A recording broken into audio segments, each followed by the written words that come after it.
Hello, welcome to another session of the Catholic Novel. Today we're going to talk about Walker Percy's The Last Gentleman. Now I'm going to start this show off, and I'm a little bit self-conscious. It's going to seem as though I'm patting myself on the back. You're going to have to take my word. That's not the reason I'm going to do what I'm going to do. I'm going to read something from an introduction to a book I wrote. I'll explain why I do this.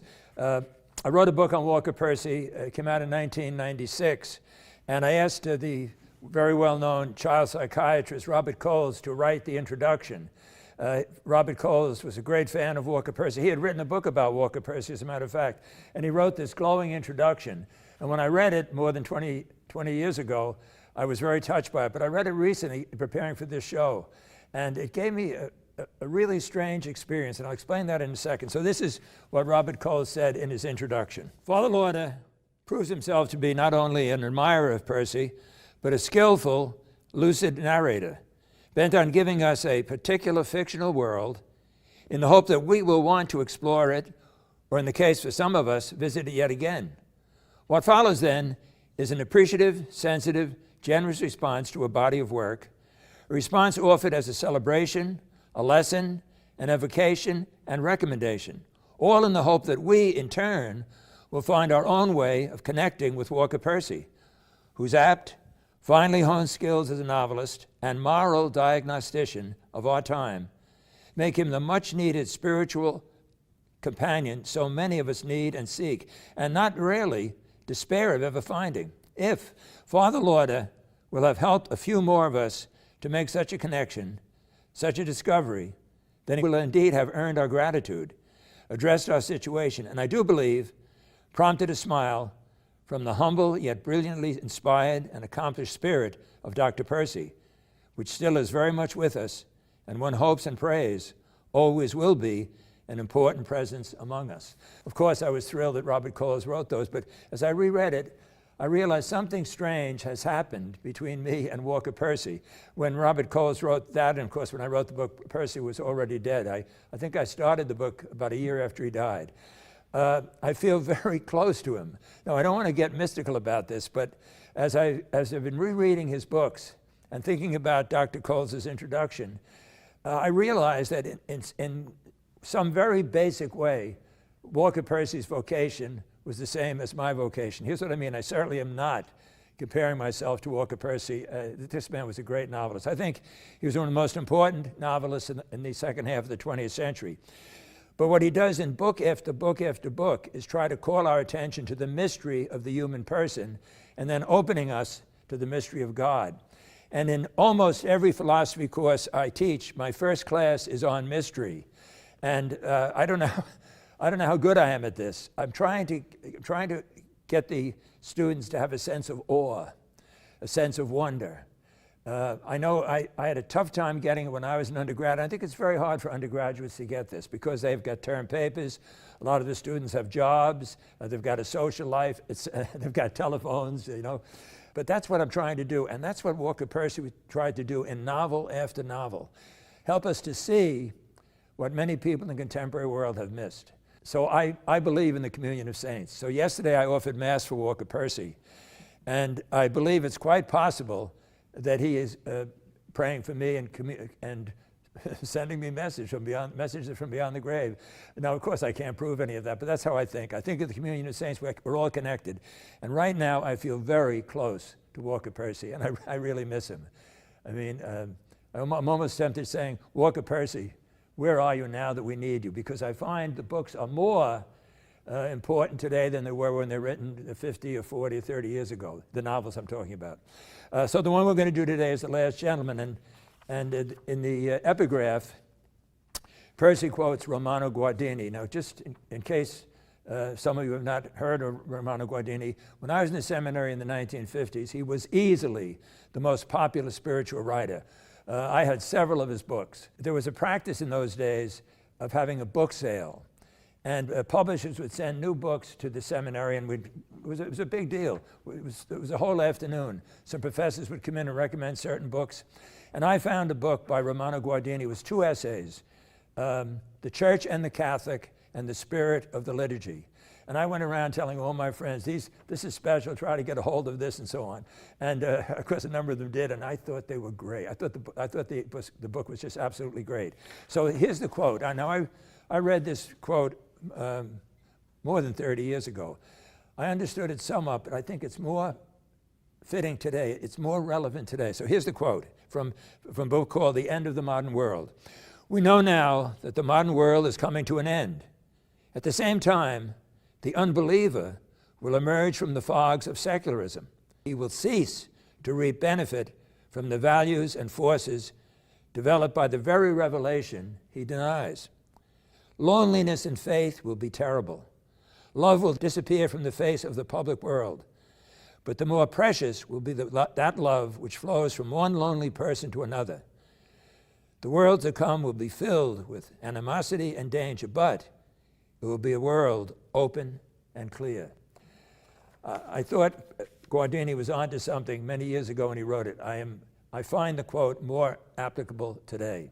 So let's dig into The Last Gentleman. It's the story of Will Barrett. The opening scene is he's looking through a telescope. So right away, it's said he's a typical Percy hero searching for a meaning. And several times in the first couple of pages when he's referred to, he's not given a name.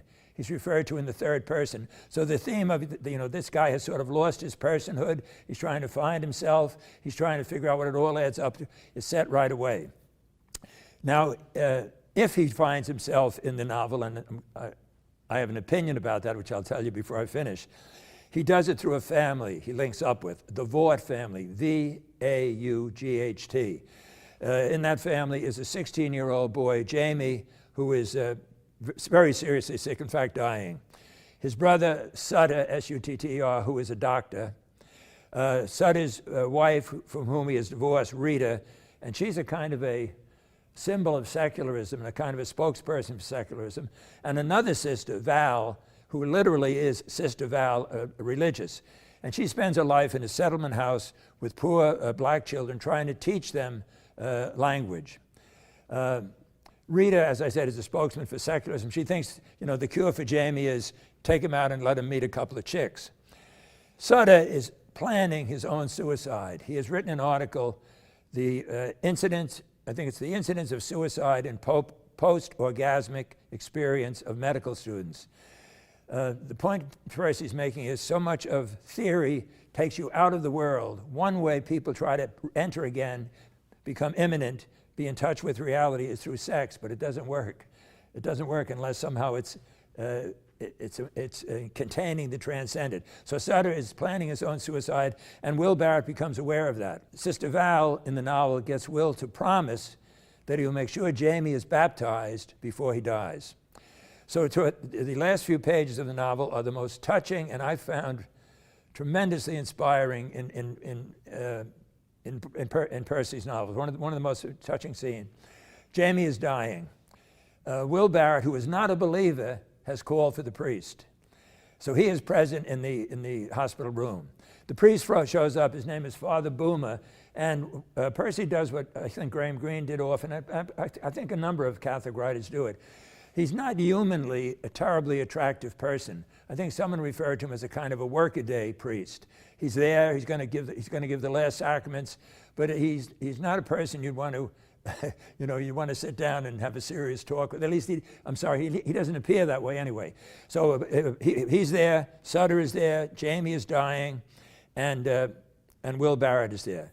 Now we believe as Catholics that Christ is the mediator. But after Christ, other people can mediate between God and us.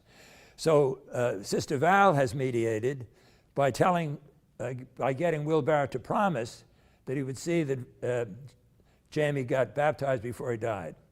Sutter is there helping the priest understand what's going on, though Sutter does not believe either. Will is there sort of as an intermediary, telling Jamie what the priest is saying and telling the priest what Jamie is saying. And at one point, the priest presents to Jamie, do you believe this? Do you believe in God? Do you believe he died for us? Do you believe in the Roman Catholic Church? And so on. And Jamie, through Will Barrett, says, well, why should I believe that? And either the priest, I think the priest says, because it's true. And Jamie says, well, how do I know it's true? And Father Boomer says, well, if it wasn't true, I wouldn't be here. The very fact that I'm here shows you that it's true.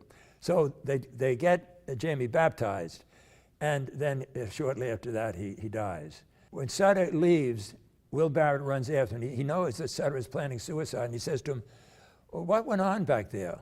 What was that all about? And Sutter says, well, you were there. I know, but I wonder what you think.